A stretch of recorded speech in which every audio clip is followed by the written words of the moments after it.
오늘은 우리 주 예수께서 이 세상에 오신 성탄절입니다. 지금은 동서양을 막론하고 온 인류가 크리스마스를 축하하고 즐거워하지만 당시 예수님께서 탄생하셨던 그날 밤은 너무도 적막했습니다. 그 당시 유대 땅에는 수많은 사람들이 살고 있었습니다. 특히 베들레헴에서 불과 9km 거리에 있는 예루살렘, 그곳에는 거룩한 예복을 입고 성전에서 제사를 간장하는 제사장들이 있었고, 또 성경을 연구하는 서기관들도 있었으며 율법을 철저히 지킨다고 자부하는 바리새인들도 많이 있었습니다. 그러나 메시아의 탄생 소식을 가장 먼저 듣고 아기 예수를 찾아온 사람들은 들판에서 양떼를 지키던 목자들이었습니다. 왜 주의 천사가 구세주의 탄생 소식을 목자들에게 전해주었을 것일까요? 어찌하여 이 천군 천사의 찬양을 들은 자들이 예루살렘에 거주했던 종교 지도자들과 귀족들이 아니라 베들레헴 들에서 양치던 목자들이었을까요? 오늘은 성탄을 맞이하는 우리의 자세가 어떠해야 하는지 말씀해 드림으로 은혜를 나누고자 합니다.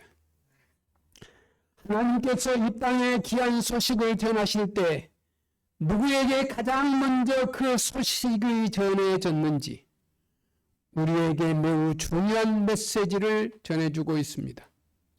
마저 하나님께서 안궁에 있는 왕이나 세상에서 가장 지식이 많은 사람들에게 그 소식을 전해주었으면 더 많은 사람들에게 예수 탄생 소식이 전해졌을지도 모릅니다.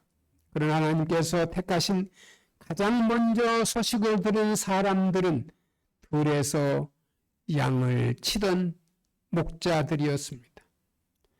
마태복음에 보면 별을 보고 동방의 박사들이 예수님께 경배하러 오는 것을 여러분 지난번 설교를 통해서 들으셨을 겁니다. 동방의 박사들이 경배하러 온 시점은 예수님 출생 이후 이 정도 시간이 흐른 뒤였습니다. 목자들은 예수님께서 구유에 누워 계실 때 경배하려 가장 먼저 왔고, 동방의 박사들은 시간이 어느 정도 흐른 뒤에 예수님께 경배하러 왔던 것입니다. 가장 먼저 예수님을 경배하러 온 목자들이 경험한 첫 번째 소식, 기쁜 소식이 오늘 누가복음 2장에 기록되어 있습니다. 가장 먼저 목자들에게 소식이 전해진 이유는 왜 목자들에게 예수 탄생 소식이 가장 먼저 전해졌다는 것이 여기에 오늘 본문에서 깊이 생각해 보아야 합니다. 그들은 보통 사람들이었습니다. 목동들은 양을 지키며, 목자들은 양을 지키며 양떼와 더불어 살아가는 일반 사람들과 차별된 사람들이었기 때문입니다. 목자들은 들에서 양을 치며 사는 사람들입니다. 목자들은 양떼와 뒹굴며 살아가는 이 목자들이 일반 사람들과는 그 삶을 이렇게 좀 다릅니다. 목자들은 결코 쉽지 않았을 것입니다. 하나님께서 예수 탄생을 가장 먼저 전하실 때 택하신 사람들은 바로 목자들이었습니다. 예수님이 오신 목적은 죄인들을 구원하기 위해서 오셨습니다. 이 땅에서 가장 연약하고 버림받고 소외된 사람들까지 예수님은 사랑하시며 하나님께로 인도하시기 위하여 예수님이 오셨습니다. 예수님이 오심으로 우리에게 전해진 큰 구원의 기쁜 소식. 하나님은 세상의 모든 죄인들 가운데 가장 큰 죄인이라고 할지라도 세상 사람들로부터 버림받아 애롭게 살아가는 애로운 사람이며 몸에서 냄새가 나며 일반 사람들과 어울릴 수 없는 삶을 사는 목자들이었습니다. 여러분, 저도 우리 장로님도 목장을 하다가 서울로 왔는데 동생도 목장을 했었고요. 목장하면 냄새가 엄청나요. 또 그걸 먹이고 관리하는데 수고도 많아요. 냄새가 많이 나요. 구유에 오신 예수님 얼마나 냄새가 안 났겠어요. 예수님은 그런 사람들, 제가 목회하면서 여기 오신 여러분들이 눈으로 직접 보신 분들 많지요. 영두포역의 노숙자, 영산역의 노숙자, 목동역의 노숙자들이요.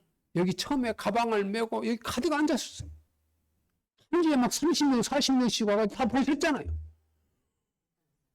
우장산역에서도 냄새가요. 제가요, 목에서요, 넘어올 정도로, 구타가 나올 정도로 막 냄새가 났어요. 그래서 제가 기도했어요. 아버지, 이렇게 하면 저희 사역 못합니다. 근데요, 그렇게 기도했더니 그 다음부터요, 그 냄새가요, 목을 구토할 정도로 그런 냄새가 아니었어요. 물론 성전을 환풍을 시키고 뭐 창문을 하고 뭐 막 향수도 뿌리고 이랬지만은 제가 이 성탄절 설교를 준비하면서 금년에 느낀 거예요. 예수님이 그 냄새나는 구유에 예수님이 오셨어요. 소외되고 냄새나고 굶주리고 목자들 앞에 예수님이 나타나셨어요. 할렐루야! 저는 이번 성탄절이 너무너무 깊은 그런 감동을 받았어요. 예수님이 그렇게 낳고 태어난 곳이었는데, 노예 목사님 중에 제가 사랑하는 그런 목사님 있는데, 목사님, 저도요, 우리 교인들하고 교회를 부흥시키기 위해서요, 노숙자들이 막 몰려왔습니다. 김밥을 준비하고 도시락을 준비해서요, 그분들을 대접하고 하는데요, 교인 중에 목사님, 이런 목회 하시려면은 저희들은 이 교회 안 나오겠습니다. 결단을 하십시오. 그래서요, 그 목사님이 그 교인들 말을 듣고요, 그걸 안 했다는 말을 직접 저한테 했어요. 저한테 어떤 분은 그래요. 목사님, 그거 깨진 독에 물 붓기야. 깨진 독에 물 붓기야. 뭐 구제하고 무료급식하고 깨진 독에 물 붓기야. 저는 전도하기 위해서 안 해본 게 없어요. 여러분, 현수막도 많이 맞추고요, 전도지도 몇만 장씩 찍어가지고 강동 일대 1단지부터 9단지까지 한 주에 2만 장씩을 찍어가지고 1단지부터 9단지까지 15,000 세대예요. 거기에 다 전도지를 넣고 그 교회를 부흥시키기 위하여 얼마나 수고하고 노력했는지. 그래도 안 와요. 또 그 당시 여러분 가양대에서 목회할 때 한 주에 30명, 40명씩 와서 새로운 분이 막 등록하고 그랬어요. 네, 교회의 부흥이 쉽지 않아요. 그리고 저는 지금까지 목회했지만 예수님이 말구 위에 흔하고 냄새나는 곳에 오셨다는 사실을 최근에 더 깊이 영적인 의미로 깨달았어요. 그 예수님의 마음에 비교하면 이승남 목사는 아무것도 아니에요. 더 낮은 곳에, 더 편한 곳에, 더 홀벗는 곳에, 더 나약한 곳에 가서 주님을 섬기며 하나님 기뻐하는 복음을 전해야 하는 것이 이번 성탄절의 깨달음입니다. 우리에게 있어서 가장 큰 소식이 무엇일까? 어쩌면 나에게 가장 의미하고 이익이 되는 것이 가장 큰 기쁨의 소식일지 모릅니다. 그러나 온 세상의 좋은 소식은 이 세상 그 누구도 버려질 영혼이 없다는 것입니다.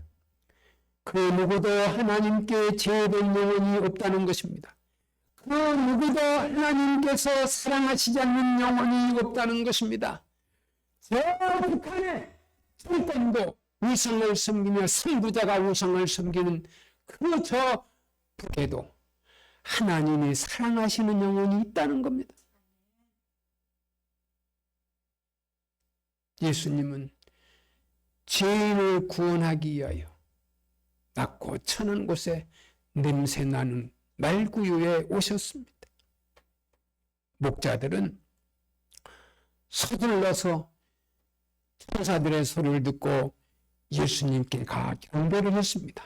천사들이 예수 탄생 알려주었을 때 반응할 수 있는 사람들, 천사들이 떠나 하늘로 올라가자 목자들이 서로 말했습니다. 베들레헴으로 가서 주께서 우리에게 말씀하신 그 일이 정말 일어났는지 가보자. 여러분, 천사들이 목자들에게 하는 말씀을 듣고 목자들이 직접 베들레헴 가보자. 그래서 그들은 서둘러서 가서 마리아와 요셉과 아기를 찾아냈습니다. 과연 아기는 구유에 누워 있었습니다. 그들은 아기를 보고 나서 그 아이에 관한 말을 들려주었고 15절 17절에 서둘러 가서라는 단어가 눈에 띄죠. 목자들이 양을 버려두고 달려갔다는 말씀이죠. 그렇게 양을 돌보던 목자들이요, 그 양을 놔두고 베들레헴으로 간 거예요.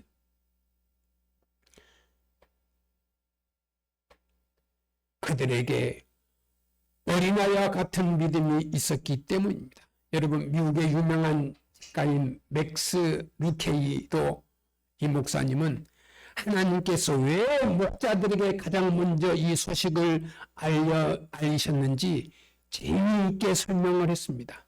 만일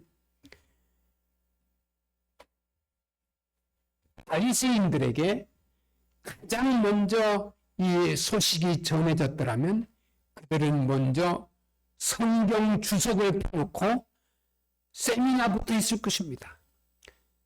만일 정치인들에게 가장 먼저 이 소식이 전해졌다면 그들은 주변에 누가 보는 사람이 없나 살펴보느라 시간을 허비했을지도 모릅니다. 만일 기업가들에게 가장 먼저 이 소식이 전해졌다면 자신들의 달력을 쳐다보고 일정을 맞춰놓고 있었을지도 모릅니다. 그들은 비판하기보다는 자기 나름대로 이것을 해석했을 것입니다. 하나님께서 천사를 보내어 예수님의 오심을 알려주셨을 때 반응할 수 있는 사람들에게 소식을 전해주셨을 것입니다. 우리 목사가 설교를 해도요, 듣는 사람의 반응이 있어요. 목사님은 참 설교를 하지만 이해가 안 가는 소리를 해. 이렇게 하면 헛소리예요. 진짜 내가 오늘 하나님의 음성을 들었어. 목자들처럼 나도 살아야 되겠구나. 목자들처럼 나도 예수님을 경배하러 베들레헴으로 가야 되겠구나. 그런 생각을 하는 사람들이 얼마나 될까요?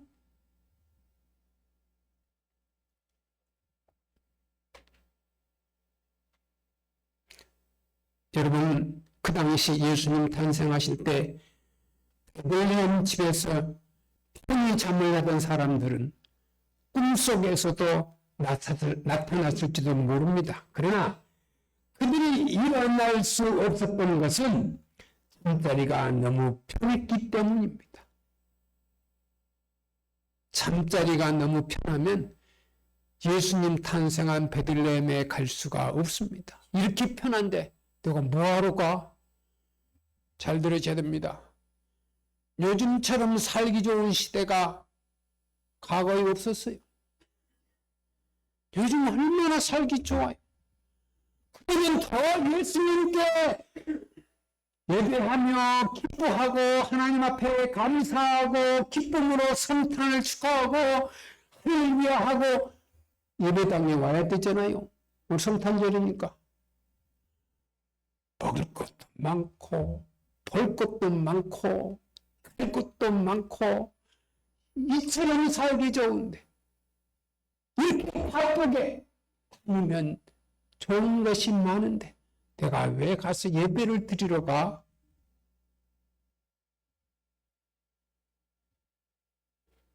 이런 교인들이 많아요.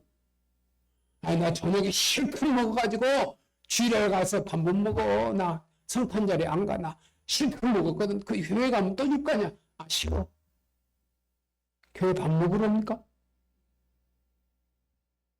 저도 어제 우리 조카가 맛있는 거를 사줘가지고 먹었어요. 저녁밥 안 먹었어요. 점심 시컷 먹어가지고.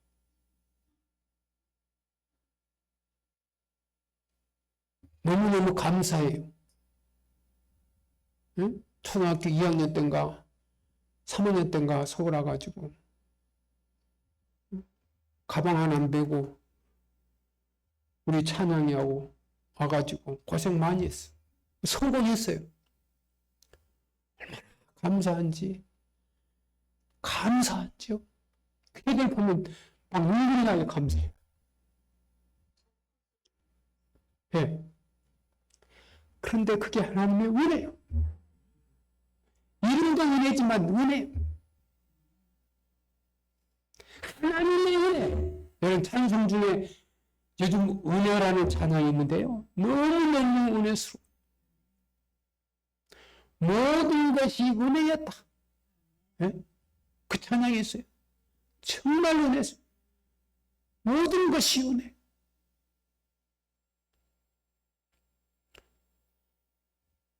여러분 예수님이 탄생하시던 그 베들레헴은요, 여간 주인에게도 해역군에 있는 신하들에게도 당시의 유대 지도자들에게도 하나님께서는 어떤 모양으로 말씀하셨을 것입니다. 그러나 목자들만이 하나님께서 보내신 천사들의 말을 진실되게 받아들였습니다. 여러분, 들에서 양을 치던 목자들만이 하나님의 천사가 하는 말을 진심으로 들었어요. 우리가 가서 그것이 사실인지 확인해보자 마음으로 둘러서 예수님께 다가갔다는 것입니다. 하나님의 세계는 신비한 세계, 천사도 존재하고 악한 영도 존재. 그러나 예수님께서 오실 때 하나님께서 보여주신 징조들은 하나님께서 능력을 제안해 보여주신 것입니다. 하나님께서 우리가 받아들일 수 있는 정도로 초자연적인 현상을 통해 말씀하십니다. 성도 여러분, 초자연의 세계에 문을 닫지 마십시오. 다른 사람은 못 들어도 저와 여러분은 들을 수 있는 그 귀가 있습니다. 보이는 자연, 물질, 우리의 오감을 가지고 살아가는 세상만이 전부라고는 믿지 마십시오. 천사도 존재하고 악한 영도 현재 존재합니다. 성도 각 개인을 통해 말씀하십니다. 하나님의 채널은 너무도 다양합니다. 하나님의 세계는 신비한 세계입니다. 우리에게 말씀하시는 하나님의 역사하심의 문을 열고 길을 열고 문을 열고 하나님의 약속을 살아가는 사람에게는 하나님께서 큰 기쁨의 좋은 소식을 가장 먼저 알릴 수 있는 특권과 축복을 주시는 줄로 믿습니다. 성탄절의 구원의 큰 기쁜 소식을 먼저 믿고 받아들이는 사람이 다른 사람에게도 전하는 과정을 통해서 기쁨의 소식을 전해줍니다. 우리는 큰 기쁨의 소식을 먼저 들은 사람들입니다. 그 소식이 우리를 통해 또 다른 사람들에게 전해지는 통로가 되어야 할 줄로 믿습니다. 천사가 말했습니다. 하나님께는 영광이요 땅에는 평화. 두려워하지 마라. 보아라. 내가 모든 백성에게 큰 기쁨의 좋은 소식을 너희에게 알려준다.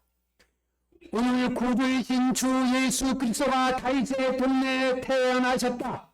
너희가 천에 쌓여 구유에 누워있는 아기를 볼 것인데 그것이 너희에게 표적이 될 것이다. 갑자기 그 천사와 함께 하늘의 군대가 큰 무리를 이루며 나타나 하나님을 찬양하며 말씀했습니다.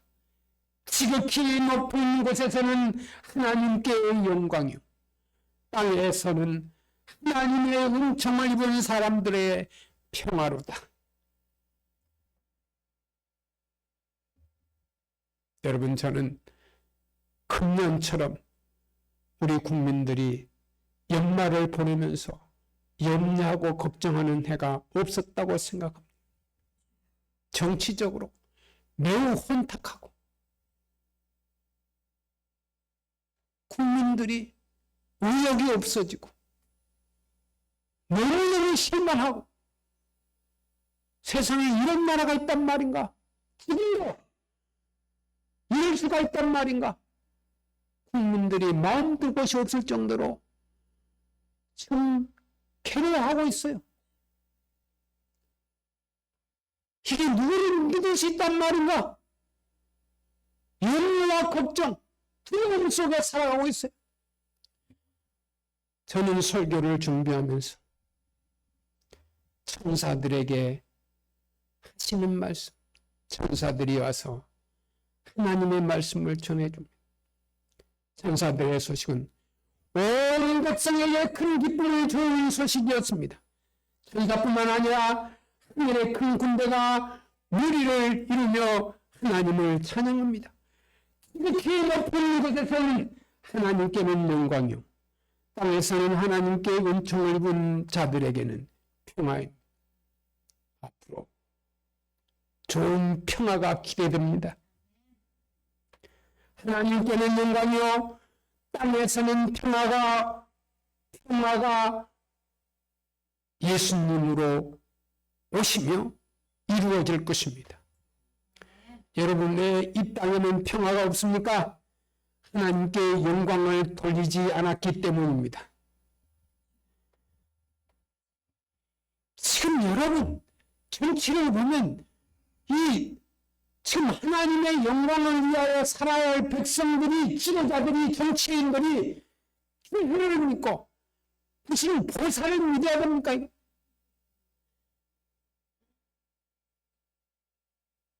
이게 혼탁하고 이게 세상에 이런 세상이 있습니까?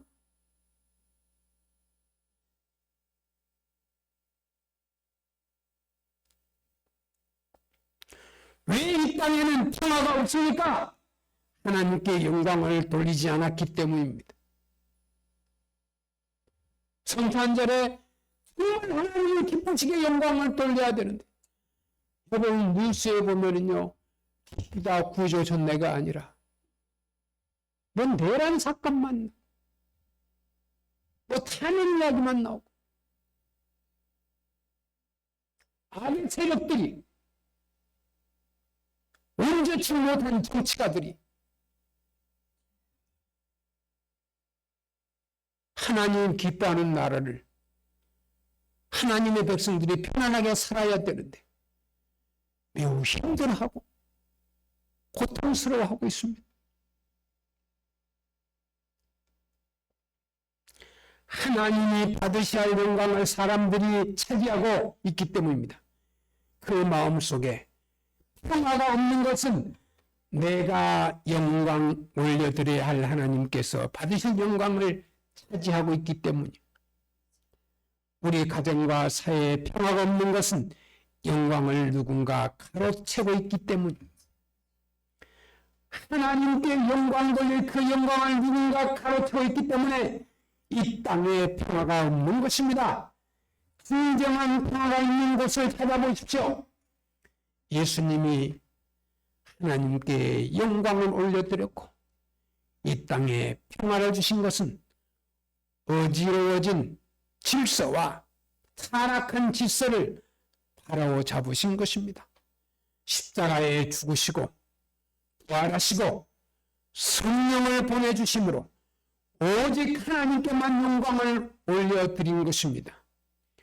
이 땅의 모든 것이 하나님의 은혜로 된 것입니다. 평화를 허락하신 것입니다. 오직 예수 그리스도 안에 참된 평화가 있습니다.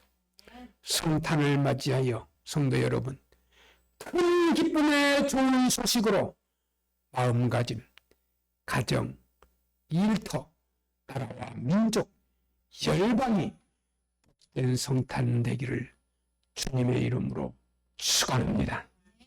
기도드리겠습니다.